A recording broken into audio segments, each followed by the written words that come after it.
এবার দেখো এখানে একটা নিরামিষ সবজি রান্না করা হচ্ছে। এখানে দেখো বাঁধাকপি কেটে নিয়েছি, আর এখানে দেখো নিয়েছি কুমড়ো, এই যে কুমড়ো, শিম, ডাঁটা, ফুলকপি, আলু, মটরশুঁটি আর গাজর। এই দিয়ে এখন একটা নিরামিষ সবজি রান্না করে তোমাদের দেখাবো। আর নিয়েছি বেগুন, দেখো এখানে বেগুনও আছে। তোমরা দেখতে থাকো আমি কিভাবে নিরামিষ সবজিটা রান্না করি। দেখো এখানে তেল দিয়ে এই যে শুকনো লঙ্কা,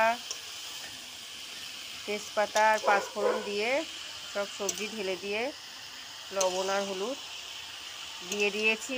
এবার 5 মিনিটের জন্য চাপা দিয়ে রাখবো। তোমরা এইভাবে বাড়িতে করে দেখবে, ভীষণ সুন্দর লাগে খেতে। এবার চাপা দিয়ে দিলাম। এবার দেখো ঢাকনা তুলে দিচ্ছি।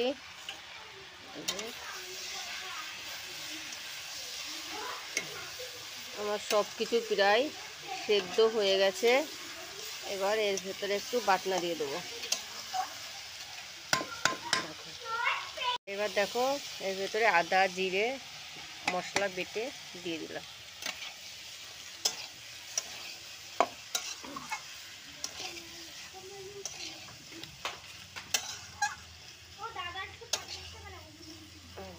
দাদা 50 টাকা কোন জায়গায়?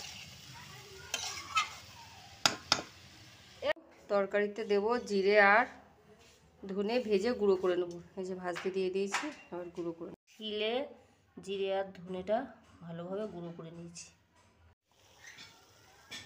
দেখো জিরে আর ধনের গুঁড়ো উপর থেকে ছড়িয়ে দিলাম।